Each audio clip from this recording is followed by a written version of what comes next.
जय हिंद मित्रों। आज हम पढ़ेंगे मध्य प्रदेश की जनजातियां। संपूर्ण भारत में सर्वाधिक जनजातियां संख्या के आधार पर मध्य प्रदेश में ही पाई जाती हैं और परसेंटेज के आधार पर मिजोरम में। तो इसलिए ये जो टॉपिक है ये मध्य प्रदेश के लिए बहुत इंपॉर्टेंट हो जाता है और बहुत सारे एग्जाम्स में पूछा भी जाता है। तो मध्य प्रदेश की जो कुल जनसंख्या है वो है 7,26,26,809। उसमें से 1,53,16,784 इतने एसटी पाए जाते हैं जिनका प्रतिशत है 21.09 और जो एससी हैं वो है 1.13 करोड़, तो जिनका लगभग 15% है कुल जनसंख्या में से। तो मध्य प्रदेश की अगर बात की जाए तो यहाँ पे मैंने एक मैप प्रिपेयर किया हुआ है, उसमें मैंने सारी लगभग इम्पोर्टेंट जनजातियां कवर की हुई हैं। वैसे नंबर्स में देखा जाए तो कुल 47 जनजातियां मध्य प्रदेश में पाई जाती हैं, जिसमें से सबसे बड़ी जनजाति है भील। भील सबसे बड़ी जनजाति है मध्य प्रदेश की और भारत की दूसरी सबसे बड़ी जनजाति है। मध्य प्रदेश के ये दक्षिण पश्चिमी क्षेत्र में निवास करते हैं।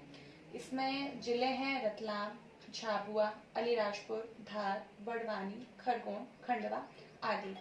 इसमें से झाबुआ और अलीराजपुर में इनका नंबर सबसे ज्यादा है भील का। और अगर एसटी की बात करें, अनुसूचित जनजातियों की बात करें, तो संख्या के आधार पर धार में सर्वाधिक होते हैं और प्रतिशत के आधार पर अलीराजपुर में सर्वाधिक एसटी पाए जाते हैं।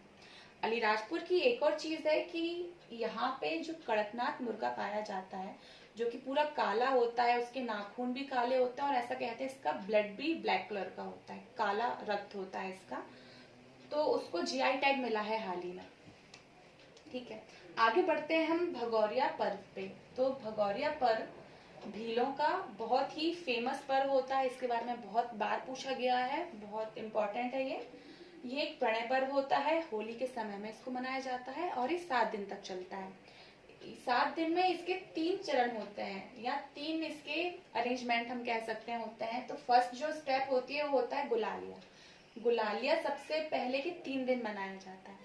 इसमें युवक किसी युवती के चेहरे पर गुलाल लगाता है और अगर वो युवती भी उस युवक के चेहरे पे गुलाल लगा दे तो उनका विवाह संपन्न हो जाता है।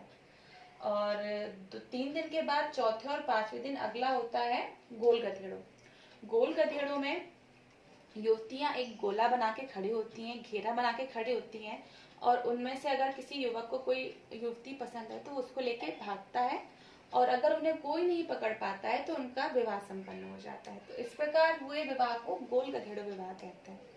वैसे तो बहुत प्रकार के विवाह प्रचलित हैं जनजातियों में, पर वो कला और संस्कृति का भाग है तो उसको हम वहां पे डिटेल में पढ़ेंगे। अभी यहाँ पे मैं आपको बहुत विस्तार से नहीं बताती हूँ, आपको मेनली ज्योग्राफिकल डिस्ट्रीब्यूशन बता देती हूँ कि कहाँ कहाँ कौन कौन सी जनजातियां निवास करती हैं और उनके क्या मेन चीजें फेमस है। ठीक है, आगे हम बढ़ते हैं। तो जो तीसरी स्टेज होती है वो होती है उजाड़िया। उजाड़िया अंतिम 2 दिन में मनाया जाता है, यानी 6वें और 7वें दिन। उसमें जो भील जनजाति के लोग हैं वो अपने मनपसंद का सामान खरीदते हैं और उसके बाद मेला उजड़ जाता है, तो इसलिए इसका नाम उजाड़िया है। फिर अगली जो जनजाति है भील के बाद वो है गोंड। गोंड दूसरे नंबर की सबसे बड़ी जनजाति है मध्य प्रदेश की। ये मध्य प्रदेश के दक्षिणी जिलों में निवास करती है। इसमें होशंगाबाद, बैतूल, छिंदवाड़ा, सिवनी, बालाघाट आदि जिले हैं। वैसे देखा जाए तो गोंड जो है वो पूरे मध्य प्रदेश में फैले हुए हैं, पर मेनली हम दक्षिण में ही इनको पढ़ते हैं। गोंड जो शब्द है वो तेलुगु भाषा के कौंड शब्द से निकला हुआ है, जिसका अर्थ होता है पहाड़। और ये जो गोंड जनजाति है वो मेनली पहाड़ों पर्वतों पर ही निवास करती है। इनमें एक प्रथा होती है दूध लौटावा। तो जो दूध लौटावा प्रथा है वो मामा और बुआ के जो बच्चे हैं, मतलब लड़के और लड़कियां, उनके बीच में होता है। तो इस प्रकार हुए विवाह को दूध लौटावा प्रवाह कहते हैं। इनमें एक प्रथा और बहुत प्रचलित है जिसे बोलते हैं घोटुल प्रथा। ये जो घोटुल प्रथा होती है उसमें अविवाहित युवक और युवतियों के लिए घोटुल नामक एक संस्था होती है, जहां विवाह से पूर्व युवक और युवतियों को दाम्पत्य जीवन की शिक्षा दी जाती है। और ये जो प्रथा है इसके बारे में 1947 में वेरियर एल्विन एक राइटर हैं, उन्होंने अपने बुक में the Muria and the ghotuls इसके बारे में लिखा हुआ है।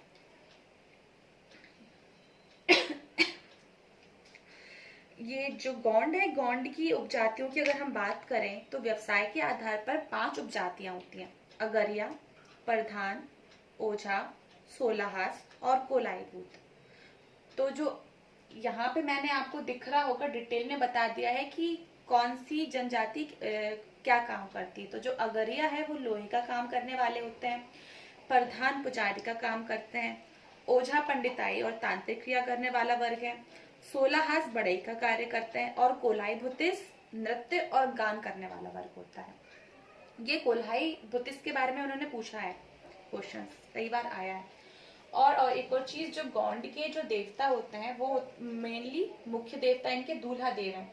इसके अलावा बूढ़ा देव, बड़ा देव, ठाकुर देव आदि अन्य भी इनके आराध्य देव होते हैं। गोंड के बाद भाड़िया जो जनजाति है वो छिंदवाड़ा के केवल पातालकोट में ही निवास करती है। ये मध्य प्रदेश की 3 पिछड़ी हुई जनजातियों में से एक है। और पातालकोट का शाब्दिक अर्थ होता है पाताल को घेरने वाला पर्वत किला। तो जब आप पातालकोट जाएंगे वहां पे आप देखेंगे एक पाताल जैसा एक गड्ढा है, छिंदवाड़ा से लगभग 70 किलोमीटर दूर है। बहुत सुंदर स्थान है, आप जाइए जरूर, घूमिए। वहां पे आप देखेंगे तो उस मतलब गड्ढे में नीचे, वैसे तो खाई कहना चाहिए, उसमें नीचे लगभग 12 गांव है, वहां पे लोग निवास करते हैं। तो वहां पे जो सूर्य है वो 12 बजे के बाद आता है और शाम को 4 बजे डूब जाता है। तो लगभग 4 घंटे इनको सूर्य की रोशनी मिल पाती है। और इनका जीवन बहुत ही कठिन है। वहां पे ये लोग बेर की जो गुठली होती है ना, उसको पीस के उसका आटा बना के फिर खाते हैं। खैर आगे बढ़ते हैं। अगली जो जनजाति है वो है कोल। कोल मध्य प्रदेश की तीसरी सबसे बड़ी जनजाति है, जो सतना, रीवा, सिंगरौली, सीधी, शहडोल इन सारे क्षेत्रों में निवास करती है। जो कोल हैं इनकी 22 उपशाखाएं हैं और मैक्स मुलर ने इन्हें कोल या कोलारियन कहा है। ऐसा बोलते हैं कि जो कोल हैं वो चंद्रवंश के गांधार पुत्र कोल को, गांधार कौन, गांधारी के पिता, उनको वो अपना पूर्वज मानते हैं। कोल के बाद फिर अगली जनजाति है बैगा। बैगा डिंडोरी, मंडला, बालाघाट, सीधी, शहडोल इन सारे क्षेत्रों में निवास करती है।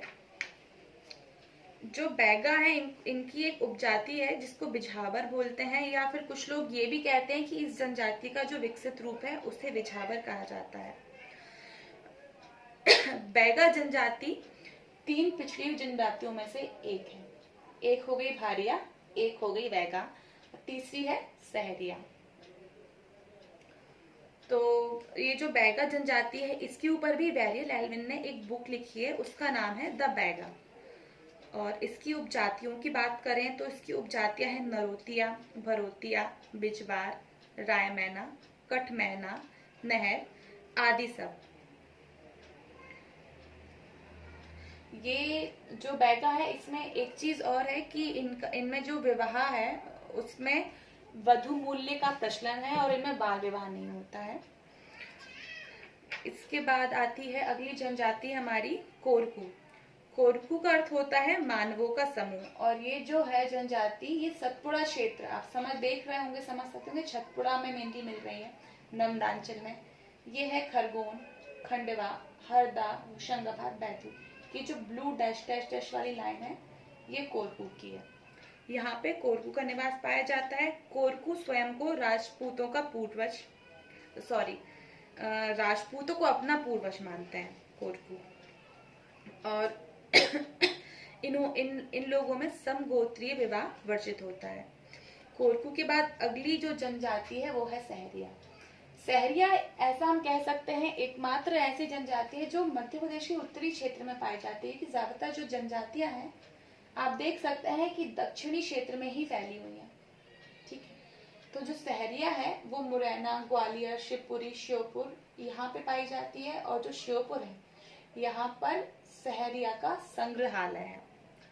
एक चीज मैं बताना भूल गई थी कि गुना में भील भी पाए जाते हैं। यहाँ पे भिलाला भी है और उमड़ी भी है। उमड़ी भील की उपजाति जो इस्लाम धर्म को मानती है, गुना और केवल शाजापुर में ही मिलता है।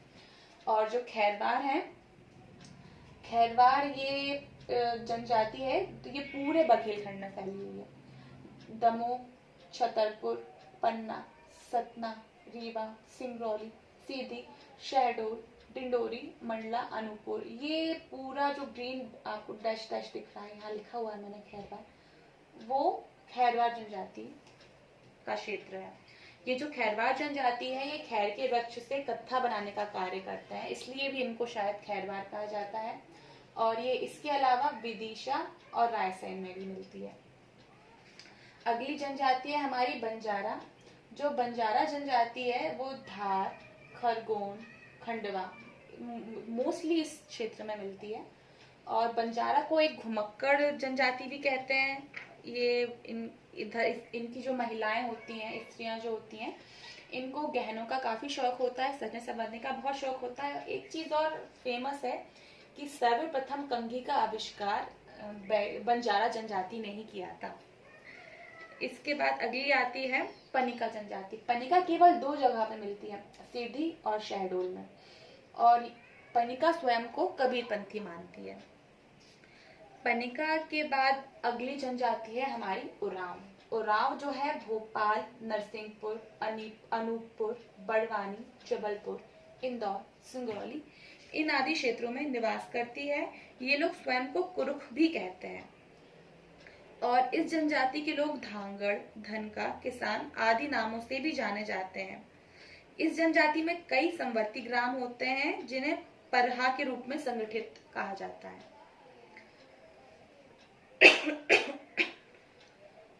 तो आज के लिए आज का वीडियो खत्म होता है यहाँ पे। अगर आपको और डीप में जनजातियों के बारे में पढ़ना हो तो आप मुझे कमेंट करके नीचे कमेंट सेक्शन में बताइएगा। जय हिंद, जय भारत।